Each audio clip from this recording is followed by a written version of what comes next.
We have the next round of the founders battle, 50 founders battle. So this is the third round. We'll have, again, according to the rules, very simple rules, 10 founders on the stage, each get 3 minutes. And if you go over the 3 minutes, I will be rude and drag you off the stage. We had this happening during the last battle. Somebody really clinged onto the screen and I had it was all embarrassing and everything. Don't do that. It will be embarrassing for me and it will be embarrassing for you. And then we'll also have a jury. Jury will not be able to ask any questions because we don't have any time for that. So you're just going to look at them and judge with a really judgy look. You go like this, I don't like your pitch. It's boo, or it's exactly. Look, he knows how to do this stuff. So, and this is very simple. So maybe if you don't know why they're going to pitch here, is first to make an impression on investors and maybe find some money. And the second thing is that the winner of this 50 founders battle gets 10,000 euros with no strings attached. So they can take the money, put it in the pocket and just fuck off. So, without further ado, I'm going to introduce quickly the jury. In the jury, we have Priit Singh from Startup Wise Guys. Please stand up as well and wave. This is very polite thing. Yes, hello. Yes, exactly, exactly. Then we have Matis Neimans, Build It Accelerator Latvia. Look at him, yeah. Brave. Ivo Remmelg, Estonian Business Angel Network. Please, look at that. Renard Visage, Index Ventures. And this should be it. This is the jury. Done. Easy. So, the first startup up is Hive from Russia. Please, come on the stage.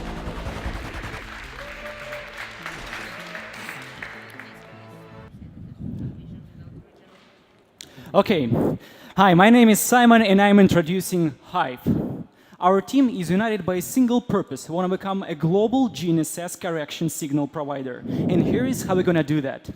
There are lots of industries which can't imagine their day-to-day operations without high-precision positioning and navigation. These industries are drones, unmanned aerial vehicles, cadastral surveying, mining, construction, agriculture, or even science, when people want to study such phenomena as the motion of the Earth crust. In order to do their job, they need a professional GPS receiver. But to get their job done, they need a source of data that will send corrections to this receiver and correct floating signals that are coming from satellites. This source of data is called a continuously operating reference station, and the station allows its users to get this much of positioning precision. So, the stations are deployed on the ground and form a ground infrastructure. Each station works within a range of 50 kilometers and transmits correction to the end user. And there are problems, of course. Governments can't pay enormous expenses to deploy a centralized ground infrastructure. Users are struggling to find a single access point to all deployed stations. And station owners don't want to pay overrated prices for station management software. We saw that and created Hive. It's a cloud platform as a service that provides a single, easy access to all deployed stations around the world for everybody. It's like a super system that unites existing stations and pieces of infrastructure together. It's free for infrastructure owner and users are paying for the data. We are not pioneers here, of course, because 1/3 of the world is already using this technology. But this market is divided by large TNCs, and they don't want to share their market with anybody else. That's why they create boxed solutions, which are expensive, difficult to use, and unable to integrate with anyone else. Based on our vision, we've estimated related market volumes. Right now, we are working in Russia in the surveying segment, and we are on the way to reaching our market majority. We see the future in markets that look like Russian in terms of infrastructure. South America, Asia, Africa, and Middle East. They don't have an infrastructure, and we can give it to them. We believe it will happen because we will use the same strategy that we used in Russia. To users, we give products and services. To station owners, we will give the ways how to monetize their stations, and to government, we will propose a vision of a ground infrastructure creation. Using this strategy, we've become the biggest in Russia in our first year. Look at this number. We have 500 stations connected to Hive. And this is only with a team of 4. In order to grow wide and deep, we need to reinforce our team, product, tech support, sales, and marketing. And we are here looking for partners who help us build the product and bring it to developing countries and make the world better, at least a little bit. Thank you.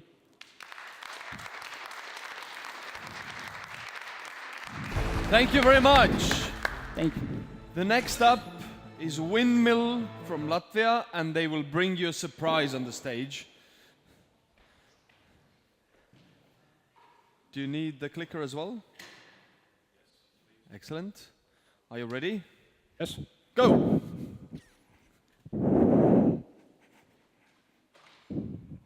So, hello everyone. My name is Martins. I'm the CEO of company Windmill, and we are excited about testing human boundaries in sports.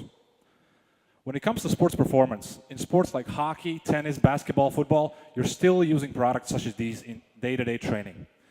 But although these products provide really precise value for the users, they're considerably lacking because they don't provide any feedback, they have limited applicability, and they provide no interaction for the player.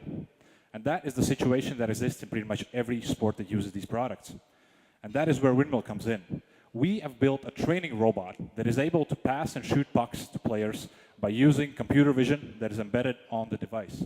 That allows us to track players wherever they're doing their practice, whether that's on the ice, whether that's in any kind of training facility, and provide passes and shots exactly when and where necessary, which provides a whole new level of training quality. Afterwards, we take all the data from the device and provide it for the user. In the last months, we have started to do live demos with teams within the region. We've done over 10 live demos with KHL teams that have resulted in 6 sales already. And with the remaining teams, we're in discussions about selling. And to top it all off, last week we actually helped the Canadian national team prepare for the Olympics in Riga, and also discussed potential ways how we can collaborate and go visit them in summertime. Control of the device is done through any smart device, through a simple, intuitive app. You can design workout yourself. You can choose from our pre-existing handbook. And after all the practice, as I said, we provide a simple, intuitive app that helps you understand what did you do good, what did you did bad, and most importantly, what you need to do better. So what's the future holds for Windmill? In 2018, we're going to finalize the product development, start serial production, and deliver our first units to our clients. And in the meantime, prepare ourselves for entering North American market, which is the place to be for ice hockey. But let me stop you there if you're thinking about, oh, this is just an ice hockey team. No. Our ambition and goal is to take this existing product and this technology and transfer it to every sport that has a ball that needs to be moved. In 2019, our plan is to go into football and tennis, and in the future down the line, explore also opportunities that lie even outside the realm of sports. So the market potential is pretty much endless. Our core team that's behind this ambitious goal, it consists of 6 people. All of us have had prior entrepreneurial experience as well as product development experience, so we know what it means to take an idea from scratch into a serial produced product. For sales, we're partnering with people that have over 30 years of combined experience working in ice hockey field as agents or working in federations that allows us to penetrate the sports market very efficiently and cost effectively. As of right now, we're raising a seed round of 400,000, and just last night, I had a commitment made to me of 250,000 by a lead investor, so we're currently searching for investors to join our round so we can change the world of sports. Thank you for listening. Thank you. I'd love to talk more. Give them a big applause. And please take the machine off the stage. The next up is Snow Vision from Latvia. Please come already on the stage. After these guys leave, of course. Or you can crawl over them like, I'm coming on the stage. Give them a big applause. Hello, everybody. My name is Alexey, and I am the CEO of Snow Vision. We develop a new technology for measuring snow cover at ski resorts. Why?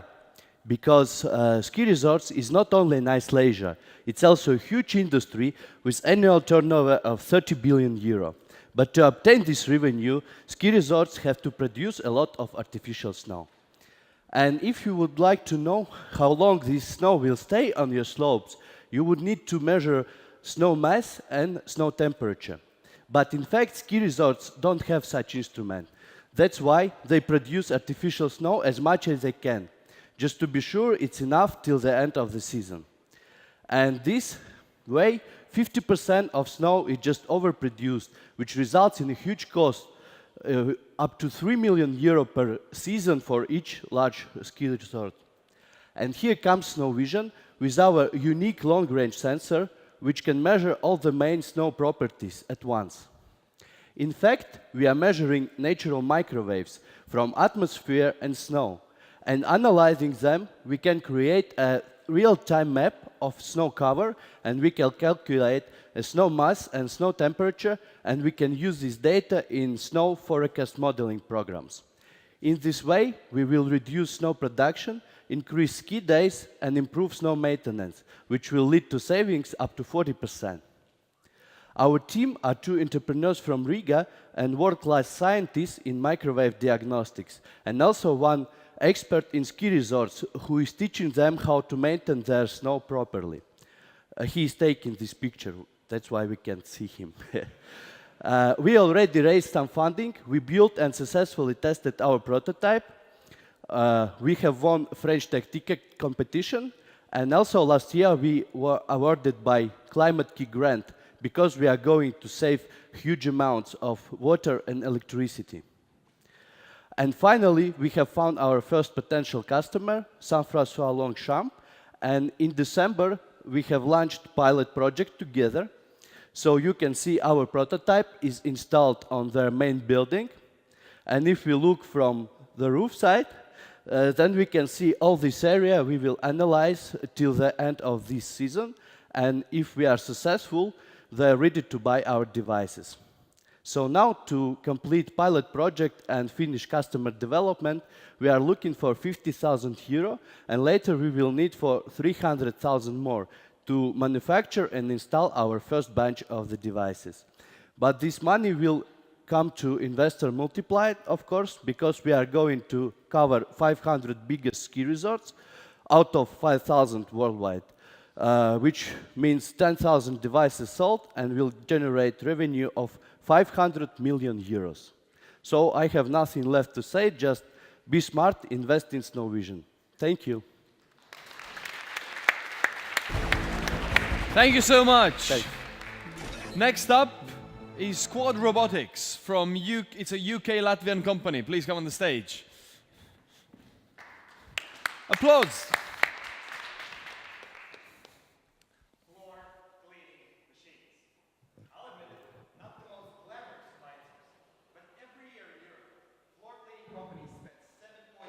Billion euros to pay for people to simply operate these machines around the building. Every day on the same route. And then on top of it, they have to pay a person who's monitoring how these people are cleaning. This is a process right for performance monitoring and automation. And cleaning companies know this. It's the reason why they're putting so much pressure on the manufacturers of these machines, demanding they do more to improve them. We saw this firsthand in an exhibition last year in Berlin, where we spoke with more than 30 manufacturers. All of them admitted that they needed to do more to automate their machines. Without boring you with all the technical details, in order to automate the cleaning machine, you need to be able to track its real-time position inside a building over a period of time. And this is where Squad Robotics comes in.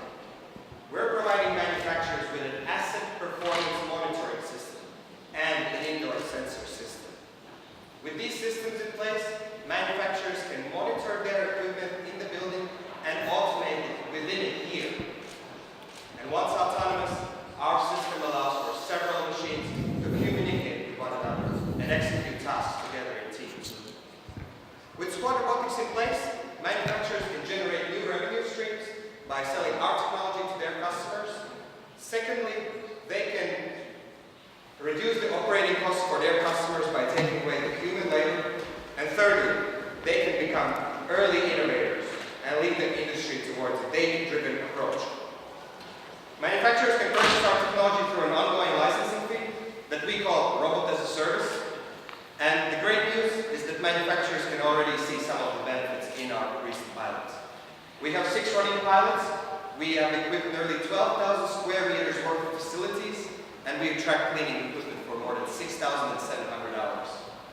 All of this is the reason why we start with the floor cleaning industry. But the technology is there to enable any manually operated machine, like a trowel or a forklift, and turn it into an autonomous one. Behind all of this tech is a team of 2 PhD scientists, 3 techies, and 3 business developers. Individually, we've had entrepreneurial experience, and collectively, we've won robotics competitions across the Baltics and even in Japan. And we're looking to expand this team as part of a 560,000 euro investment round. Will be used for hiring a CTO, finalizing product development, and customer acquisition. My name is Mattis, and at Squad Robotics, we're guiding manufacturers into the autonomous era. I hope you join us. Thank you. Thank you! The next up is Airboard from Latvia.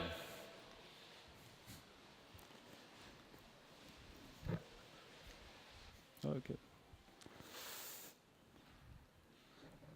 Hello, everybody. My name is Elvis, and I'm the founder and CEO of Airboard. At Airboard, we are on a mission to improve the way people move all around the world.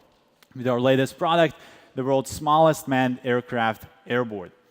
Imagine a world where there's drones that are powerful enough to lift a person in the air and transport it from the point A to point B.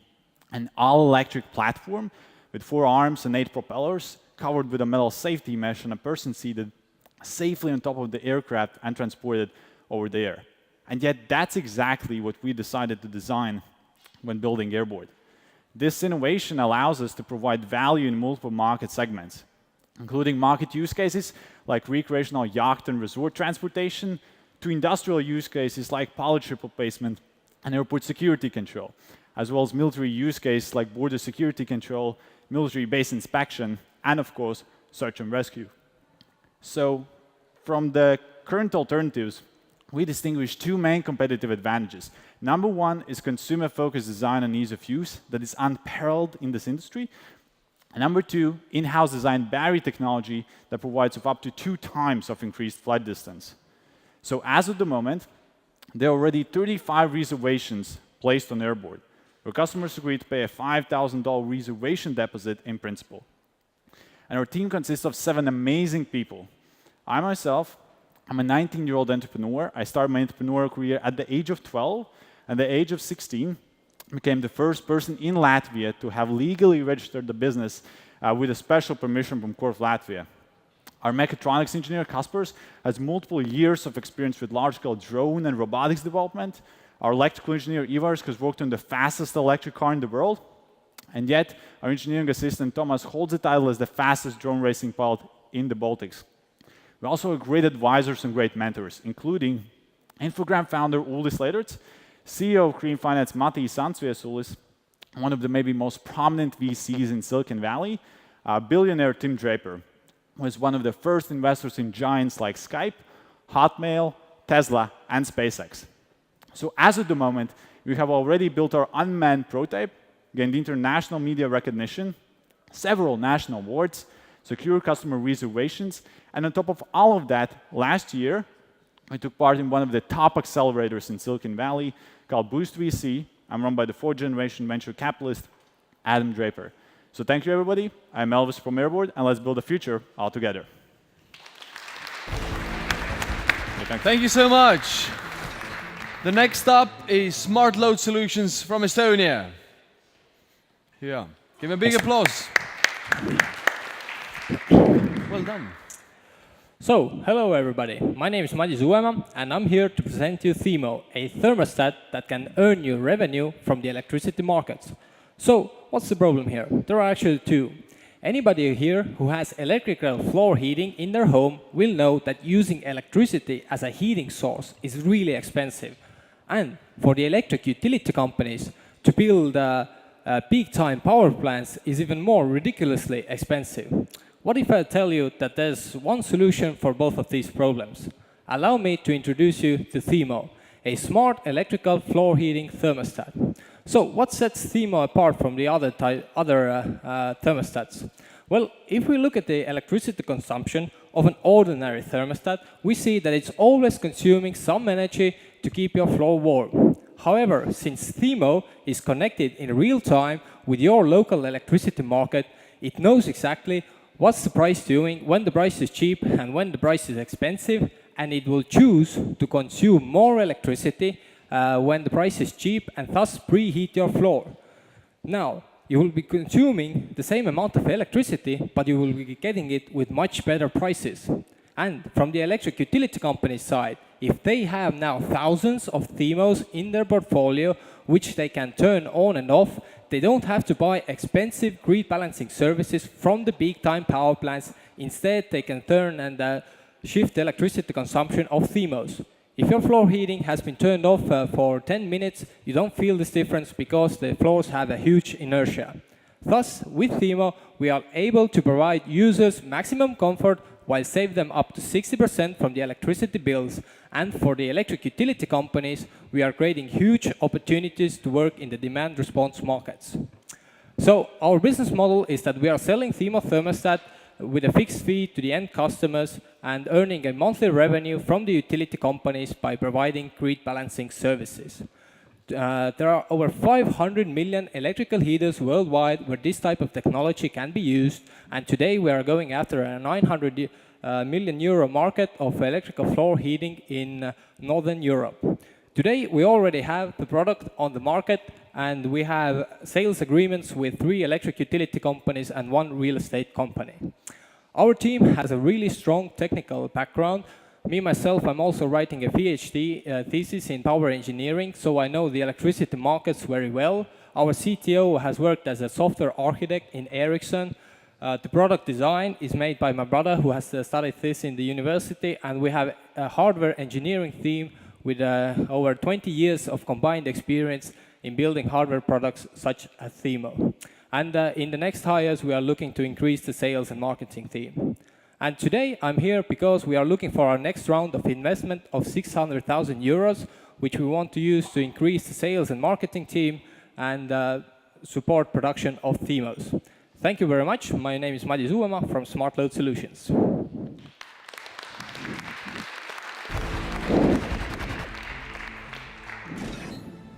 Thank you. The next up is Smart Vent from Estonia.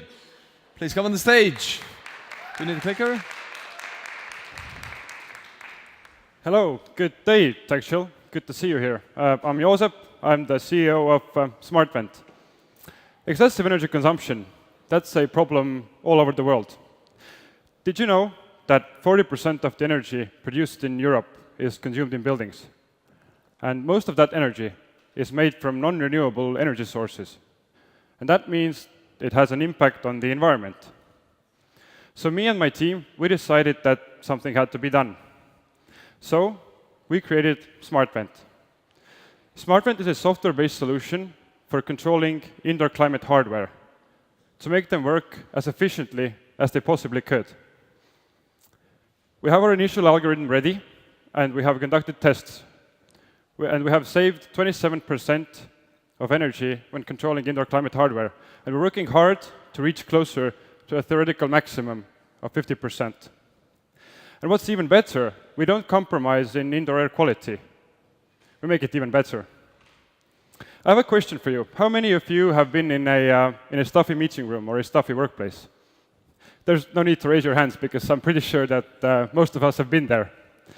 However, so far, you haven't had a chance to do anything about it because the controls are either not in your hands, or if they are, they just don't ensure you the air quality that you want. And building managers, they're in the same boat as you because the outdated design and the complexity of indoor climate control panels makes it virtually impossible for them to pursue any energy efficiency while keeping the building's occupants happy. So that's where we come in. We keep our user interfaces simple, and the machine learning algorithms take care of the indoor climate while keeping everyone happy. And all of the above that makes us different from our competitors. Our business model is quite simple. We charge a subscription fee from the building owners, which is about 3 times less than what they are saving using SmartVent. And a potential market value in European office spaces alone is a bit over 2 billion euros in 1 year. The team behind this is, we admit, young, but that means that we are agile, we are determined, and if necessary, then we are not afraid to pivot. So if there are any building managers over here in the audience, then keep in mind that we could be saving you time and money from day one. And additionally, we are looking for a strategic seed investment to expand our sales. SmartVent will also pilot their indoor climate. Thank you very much. I'm Josep from SmartVent.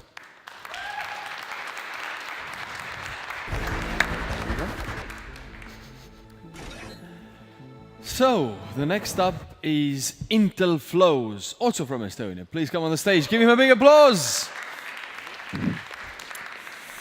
Hello, everybody. I'm Cosmin, CEO at Intel Flows.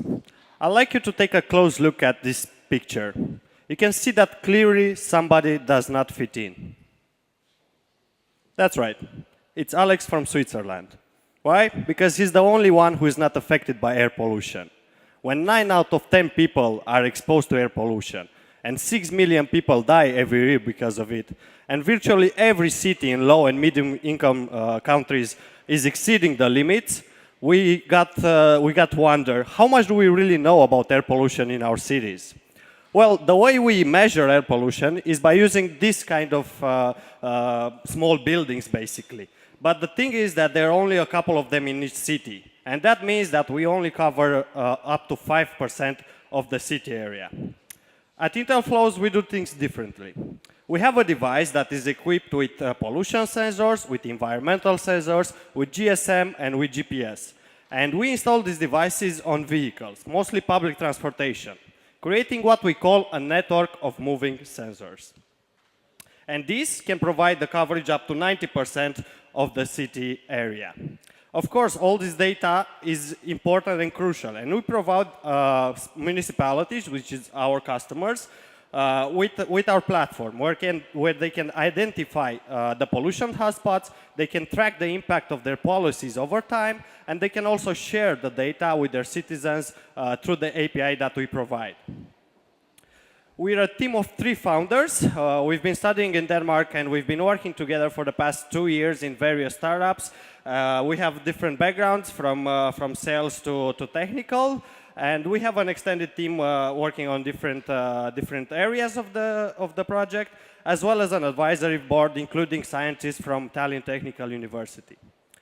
So far, we're live in Budors, where we installed 7 devices and covered around 55% of the city area. And during the months we've been active there, we identified 3 new pollution hotspots that the municipality was not aware of. We also launched recently in Oslo, where we installed 9 devices, and we have a coverage of around 25% of the city area. This year, we're focusing on Denmark. We're launching in the beginning of March in Copenhagen with around 40 devices, followed by Aalborg and Aarhus by the end of this year. In general, we're focusing on smart city area, on the smart city market, which is estimated to 40 billion, and only in Europe, there are around 80 smart city projects available. So if you'd like to know more about it, please come by the booth downstairs at the Startup Expo. We have booth number 15, and thank you very much for your attention.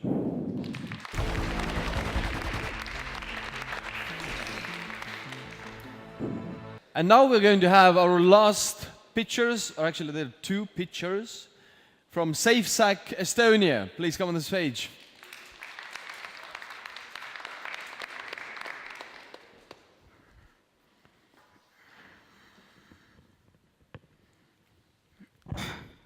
So, hello, my name is Sander, and together with Karel, I am the co-founder of the company SafeSack. So let me tell you a little story here. I was visiting the marvelous city of Paris, enjoying my croissant in a cafe, watching the Eiffel Tower, talking with my South African friend who was visiting Paris at the same time. And he told me he got all his belongings stolen from his backpack in the Place du Montmartre, which is really known for pickpocketers. So we thought that so many people around the world carry backpacks. And the backpack has been the same for almost 100 years now. There are some versions with like locks that you have to remember the code for, but we thought, hey, this is rubbish. This is the 21st century here. So we created the world's first fingerprint unlockable backpack.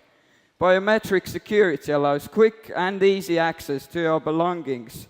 And we have also thought about TSA, which requires them to open the bag. So we have equipped it with a TSA module, so you won't get into trouble in an airport. It seems that the slides are a bit off because, yeah, okay. So we also have a solar panel up front because we have to reduce energy consumption. And if you have good sun, you can actually recharge the battery bank inside the bag with solar power. The Safe Sack also has a built-in GPS, so you never have to worry about losing your bag ever again. Safe Sack is also equipped with Bluetooth, so if you happen to forget your bag somewhere, you will be notified from your phone. Or if you forget your phone somewhere, you just press the button on the bag and your phone will start beeping. So let me show you some of these functions here. We have this, I don't know if you can hear this beeping if I forget my phone.